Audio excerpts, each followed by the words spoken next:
പിതാവിൻ്റെയും പുത്രൻ്റെയും പരിശുദ്ധാത്മാവിൻ്റെയും നാമത്തിൽ ആമേൻ. എൻ്റെ പ്രിയപ്പെട്ടവർ, ഇന്ന് ഏപ്രിൽ 8 ബുധനാഴ്ച. അമ്മേ പരിശുദ്ധ അമ്മേ, അമ്മേ പരിശുദ്ധ ദൈവമാതാവേ, കൃപാസനത്തിലൂടെ ഞങ്ങൾക്കും ഞങ്ങളുടെ ദേശത്തിനും അമ്മ മധ്യസ്ഥം തേടി തന്ന എല്ലാ അനുഗ്രഹങ്ങൾക്കും കൃപകൾക്കും ഞങ്ങളിപ്പോൾ ഹൃദയം നിറഞ്ഞ നന്ദി പറയുന്നു. അമ്മേ പരിശുദ്ധമ്മേ ദൈവമാതാവേ, 2004 ഡിസംബർ 7 ഉച്ചകഴിഞ്ഞ് 2:30 കൃപാസനത്തിൽ സംഭവിച്ച അമ്മയുടെ പ്രത്യക്ഷപ്പെടലിനെ കുറിച്ച് തിരുസഭയ്ക്ക് സമർപ്പിച്ചിരിക്കുന്ന പഠനരേഖകളുടെ മേൽ സഭാത്മകമായ പഠനം ആരംഭിക്കുവാൻ ഞങ്ങൾ പ്രാർത്ഥിക്കുന്നു. അമ്മേ പരിശുദ്ധമേ, ഭൂസ്വർലോകങ്ങളുടെ രാജ്ഞിയായ അങ്ങേയ്ക്ക് ഭൗമസംരക്ഷണത്തിനായി പ്രപഞ്ചപ്രകൃതിയെ തന്നെ തിരുസഭ പ്രതിഷ്ഠിക്കുവാൻ ഈ പ്രത്യക്ഷീകരണം വഴി ഇടയാക്കണമേ. പരിശുദ്ധമേ, ജപമാല മാതാവേ, സകല കൃപാസനം പ്രാർത്ഥനയോടും ചേർത്ത് ഞങ്ങളിപ്പോൾ പ്രാർത്ഥിക്കുന്ന ഈ കുടുംബത്തിന്റെ പ്രത്യേക നിയോഗം പറ മക്കളെ.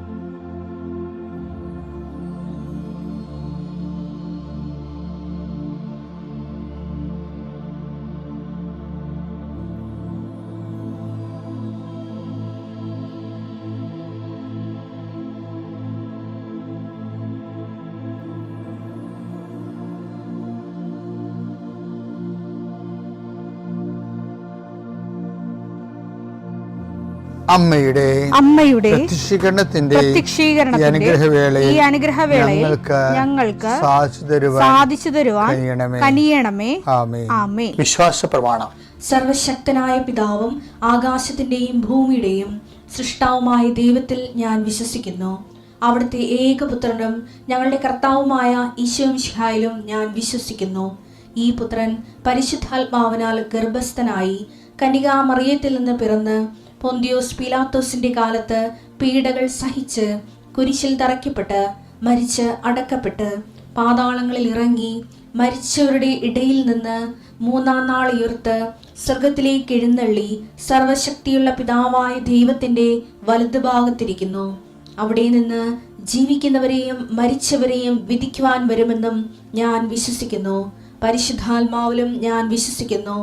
വിശുദ്ധ കത്തോലിക്കാ സഭയിലും പുണ്യവാന്മാരുടെ ഐക്യത്തിലും പാപങ്ങളുടെ മോചനത്തിലും ശരീരത്തിന്റെ ഉയർപ്പിലും നിത്യമായ ജീവിതത്തിലും ഞാൻ വിശ്വസിക്കുന്നു. ആമേൻ. സ്വർഗ്ഗസ്ഥനായ ഞങ്ങളുടെ പിതാവേ, അങ്ങയുടെ നാമം പൂജിതമാകണമേ. അങ്ങയുടെ രാജ്യം വരണമേ. അങ്ങയുടെ തിരുമനസ് സ്വർഗത്തിലെ പോലെ ഭൂമിയിലും ആകണമേ. അന്നു വേണ്ടുന്ന ആഹാരം ഇന്ന് ഞങ്ങൾക്ക് തരണമേ.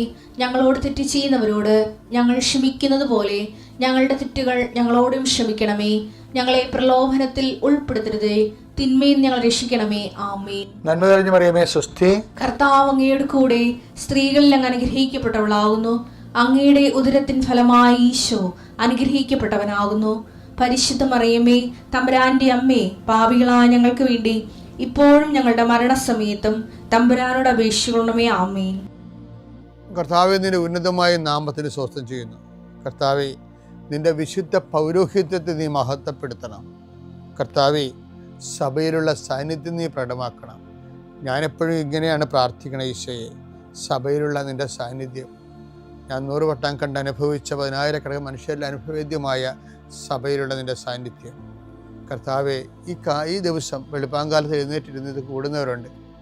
സമയം രാവിലെ ഇപ്പോൾ കിട്ടാത്ത കാരണം പിന്നീട് കൂടുന്ന മക്കളുമുണ്ട്. ആരായാലും ശരി കർത്താവെ, അവരെ നീ ആശീർവദിക്കണം. ഇന്നത്തെ ദിവസം അവരുടെ അശ്രദ്ധ കൊണ്ടായിരിക്കും ചിലപ്പോൾ സമയത്ത് അവരത് ഓർത്ത് കാണത്തില്ലായിരിക്കും. പക്ഷെ അകപ്പെട്ടു പോയി. അങ്ങനെയുള്ളവരെ കർത്താവ് ശിക്ഷിക്കരുത്. നീ അവരെ കരുണയോടെ ആദ്യതയോടെ നീ പാതാളങ്ങളിൽ ഇറങ്ങിയ ദിവസമാണ്. ഞങ്ങൾ വിശ്വാസ പ്രമാണത്തിൽ 8 പറയുന്നുണ്ട്. അവൻ മരിച്ചു 3-ാം ദിവസം ഉയർത്തെഴുന്നേറ്റു. അവൻ പാതാളങ്ങളിൽ ഇറങ്ങി. അത് ഈശോയെ, മനുഷ്യൻ്റെ അകപ്പെട്ടു പോയ ഇടങ്ങൾ തോറ്റ് പരീക്ഷയുടെ പാതാളത്തിൽ പോയ ആൾക്കാരുണ്ട്. ഇൻ്റർവ്യൂവിന് തോറ്റ് വിസ പ്രോസസ്സിങ്ങിൽ പെട്ടുപോയവരുണ്ട്. അതിൻ്റെ ഒരു പാതാളം നിങ്ങളുടെ മുമ്പിലുണ്ട്. ഓരോ ബിസിനസ്സുകൾ, ഓരോ കച്ചവടങ്ങൾ നഷ്ടം വന്ന് നഷ്ടത്തിൻ്റെ പാതാളത്തിൽ പോയ ആൾക്കാരുണ്ട്. ഈശോയെ, രോഗങ്ങൾക്ക് മരുന്ന് കഴിച്ച് ഓപ്പറേഷൻ ഡോക്ടർ തന്നെ പറയുന്നു ഓപ്പറേഷൻ ചെയ്താലും ശരിയാകുമെന്ന് അറിയത്തില്ലെന്ന് പറയുമ്പോൾ രോഗത്തിൻ്റെ പാതാളത്തിൽ അകപ്പെട്ടവരുണ്ട്. ഈശോ, ഓരോ രാജ്യങ്ങളിൽ മെഡിസിനൊക്കെ എടുത്തിട്ട് തിരിച്ചു വന്നിട്ട് ഇന്ത്യൻ പരീക്ഷ എഴുതിയിട്ട് തോറ്റുപോയവരുണ്ട്. അവർക്ക് ആത്മവിശ്വാസം നഷ്ടപ്പെട്ടു പോയവരുണ്ട്. വിവിധ രാജ്യങ്ങളിൽ കർത്താവെ ഓരോരോ പരീക്ഷകൾ, അതുപോലെ തന്നെ ഓരോ തരത്തിലുള്ള തീസിസ് വർക്കുകൾ, PhD തീസിസ് വർക്കുകൾ, ചില പാതാളങ്ങളിൽ ചെന്ന് അകപ്പെട്ടവരുണ്ട്. ഈശോയെ, ചില ഗുരുക്കന്മാർ, ഗൈഡുമാർ ശിക്ഷിക്കുന്നവരുണ്ട്.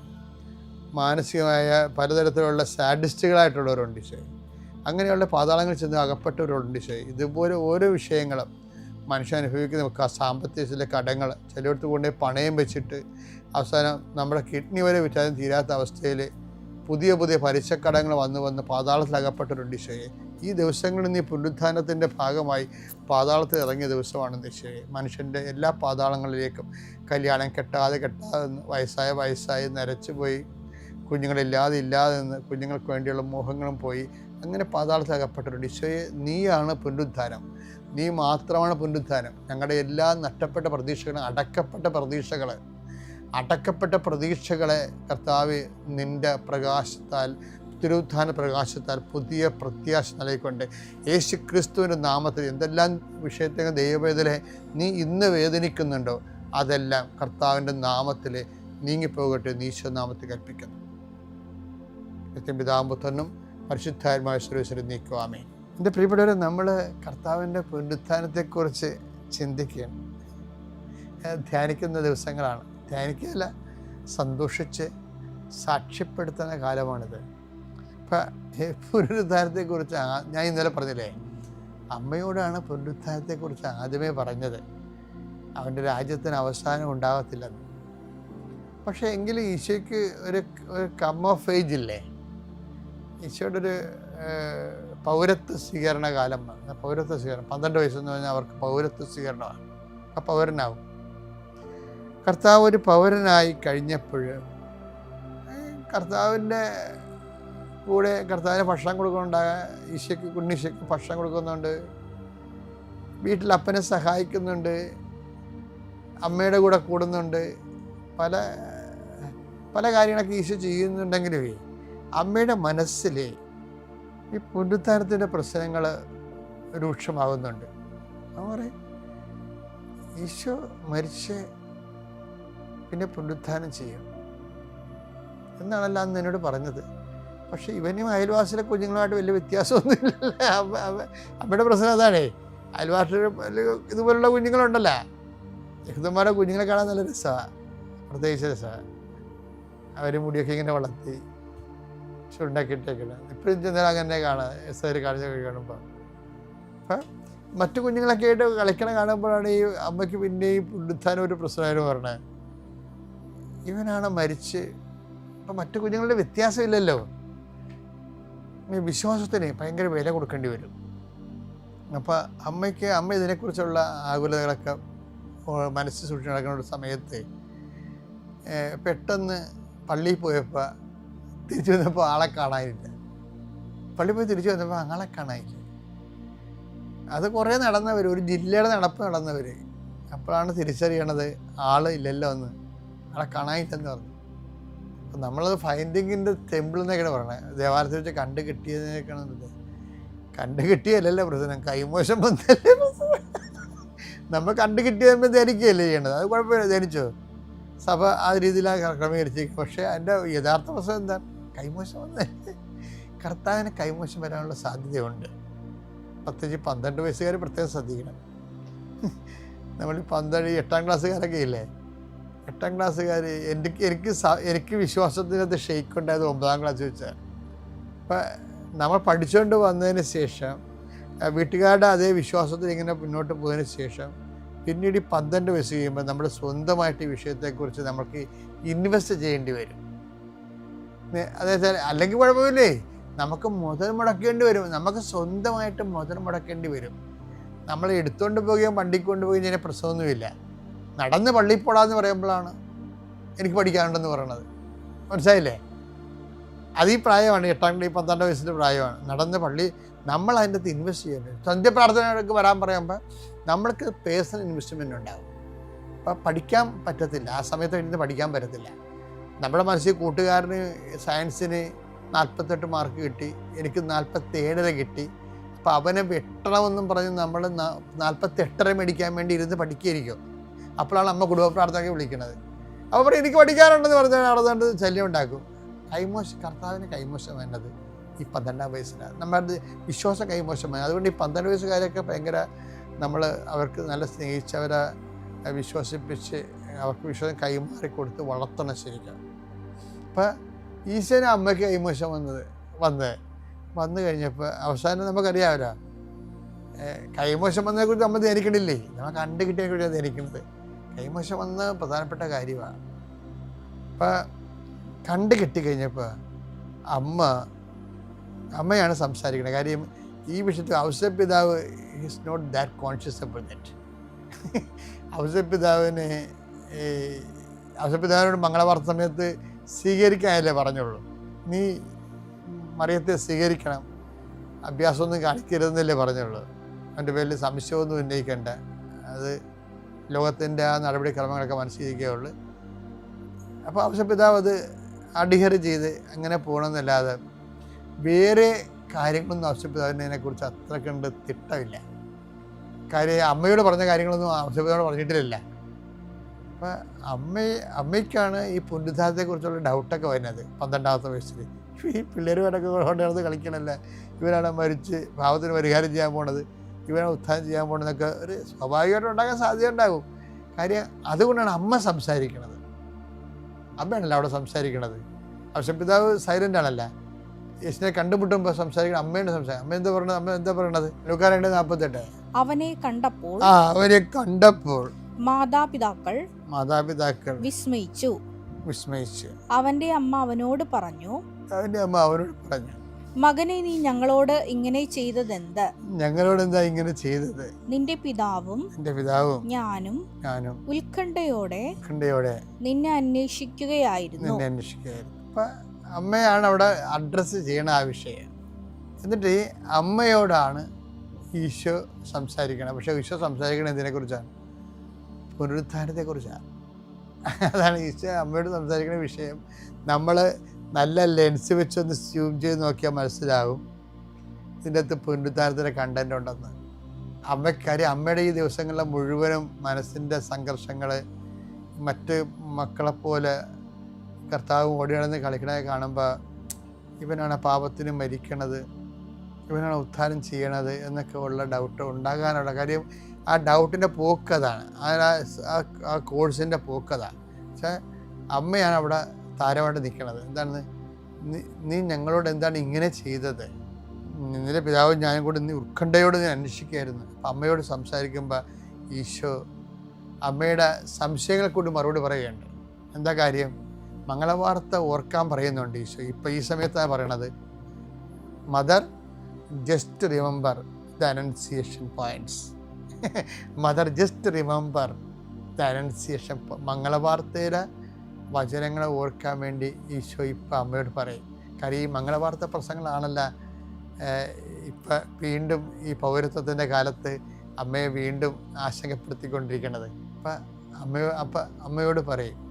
എന്താ പറയണത്? ലൂക്കാ 2:49. നിങ്ങൾ എന്തിനാണ് എന്നെ അന്വേഷിച്ചത്? ഞാൻ എൻ്റെ പിതാവിന്റെ കാര്യങ്ങളിൽ, അതാണ് വിഷയം, ഞാൻ എൻ്റെ പിതാവിന്റെ കാര്യത്തിൽ വ്യാപൃതനായിരിക്കേണ്ടതാണെന്ന് നിങ്ങൾ അറിയുന്നില്ലേ എന്ന് ചോദിച്ചാൽ മംഗളവാർത്തയിൽ ഇതിനെക്കുറിച്ച് റെഫറൻസ് ഉണ്ടല്ലോ. അവൻ്റെ രാജ്യത്തിന്, പിതാവിൻ്റെ രാജ്യത്തിന് അവസാനമില്ലാത്ത രാജ്യമാണത്.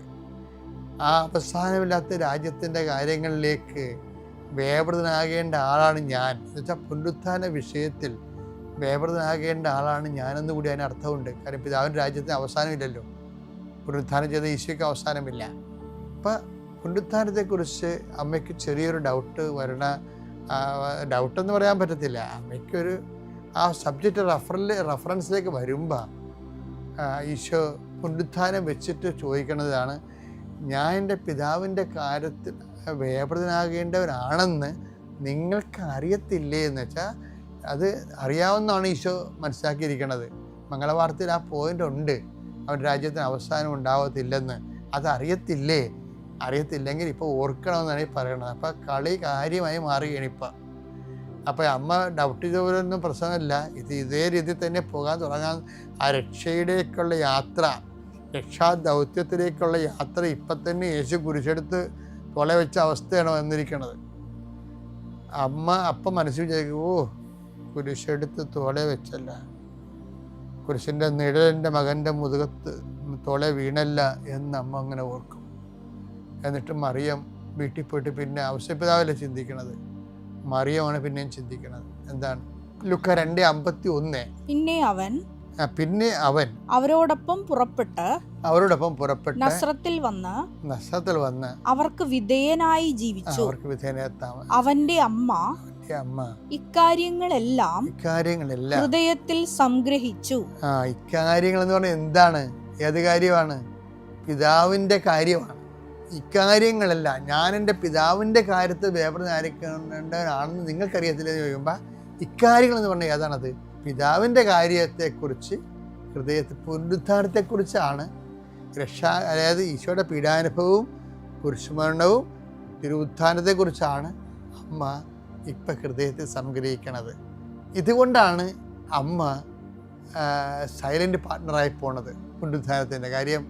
അമ്മ ഇത് ഈശോയ്ക്ക് 12 വയസ്സുള്ളപ്പോൾ തന്നെ ഇതിൻ്റെ മുഴുവനും ടീച്ചിങ് നോട്ട് അമ്മയ്ക്ക് കൊടുത്തതാണ്. ഈ പ്രമാണത്തിൻ്റെ നക്കലെല്ലാം അമ്മയുടെ കയ്യിലുള്ളതാണ്, നേരത്തെ ഉള്ളതാണ്. മേരി മാഡിലൊക്കെ ഇപ്പോഴാണ് ആ പ്രമാണം വായിക്കണത്. അതാണ് ആ ഓട്ടോപിടുത്തം വന്നത്. അമ്മ ഈ പുസ്തകം, ഈ സിലബസ് നേരത്തെ വായിച്ചു വെച്ചിരിക്കുന്നത് ഈശോ അമ്മയെ പഠിപ്പിച്ചതുമാണ്. അതുകൊണ്ട് പുനരുത്ഥാനത്തിൻ്റെ സമയത്ത് അമ്മയ്ക്ക് യാതൊരുവിധ ഇമോഷണലായിട്ടുള്ള യാതൊരുവിധ വൈബ്രേഷനും ഇല്ല. എന്താ കാര്യം? ഇത് വളരെ താൻ ഈശോ 12 വയസ്സുള്ളപ്പോൾ തന്നെ ഹൃദയം സംഗ്രഹിച്ച് അറിഞ്ഞ് മനസ്സിലാക്കി പോന്നിട്ടുള്ള വിഷയങ്ങളാണ്. അപ്പോൾ മറ്റൊരു ഹൃദയ സംഗ്രഹമായിട്ട് അമ്മയുടെ പ്രാർത്ഥനാ ജീവിതം തുടരുകയാണ്. അത് പിന്നീട് അപ്പോസ്തലന്മാരുടെ കൂട്ടായ്മയിൽ അവരെ ശക്തിപ്പെടുത്താൻ വേണ്ടി അമ്മ ഉപയോഗിക്കും. അപ്പോസ്തലന്മാർ ഒരിക്കലും ഈ അമ്മയെക്കുറിച്ച് പറയാവുന്നതിൽ എനിക്ക് ഭയങ്കര സന്തോഷമുണ്ട്. അപ്പോസ്തലന്മാർ എങ്ങനെ അമ്മയെക്കുറിച്ച് പറഞ്ഞിരുന്നെങ്കിൽ ഈശോയുടെ പ്രഭ മങ്ങിപ്പോയാലും ഒരു സംശയമില്ല. കാര്യം ഈ വിഷയങ്ങളെല്ലാം ദൈവത്തിൽ നിന്ന് ഡയറക്റ്റായിട്ട് ഫസ്റ്റ് ഹാൻഡ് ആയിട്ട് ഏറ്റെടുക്കുന്നതും ആ ദൗത്യം പൂർത്തിയാക്കണതെല്ലാം അമ്മയാണ്. അപ്പം അമ്മയെക്കുറിച്ച് ഇവരെങ്ങാനും പറഞ്ഞിരുന്നെങ്കിൽ ജനം അമ്മയുടെ പുറകെ പോവുകയാണ്. അല്ലാതെ തന്നെ ഇപ്പം അമ്മയെ സ്നേഹിക്കുന്ന ആൾക്കാർ ചിലരൊക്കെ എങ്കിലും ഈശോനെ അമ്മയെ വേറെ റാങ്കിലാണ് കാണുന്നത്. That is not right. പക്ഷേ നമുക്ക് ആധ്യാത്മിക ജീവിതത്തിന് ഏറ്റവും പറ്റിയ ആൾ അമ്മയാണ്. അമ്മയിലൂടെയാണ് ഈശോയിലേക്ക് നമ്മൾ പോണതും ദൈവത്തിൻ്റെ പിതാവിൻ്റെ പദ്ധതികളിലേക്ക് പോണതെല്ലാം. അതിനെല്ലാം നമുക്ക് ഒരു മാതൃകയും അതുപോലെ തന്നെ ഒരു ഗാർഡിയനും പിന്നെ എന്താണ് പറയുന്നത്, ഒരു കമാൻഡോ ഓപ്പറേറ്ററാണ്. കാര്യം അവരാണല്ലോ ആദ്യം ഇതിനെല്ലാം മുന്നോട്ട് പോയത്. അപ്പം ഒരു മരിയനൊരു കമാൻഡറസ് അങ്ങനെ പറയാൻ പറ്റുമെങ്കിലേ. കാര്യം നമുക്ക് ഈശോയെ ജയിക്കാൻ ഒരു ഗുരുവും മധ്യസ്ഥയുമാണ്. ഗുരുനാഥയും മധ്യസ്ഥയും പരിശുദ്ധ അമ്മ. ദൈവം നിങ്ങളെ അനുഗ്രഹിക്കട്ടെ. പിതാവിൻ്റെയും പുത്രൻ്റെയും പരിശുദ്ധാത്മാവിൻ്റെ നാമത്തിൽ.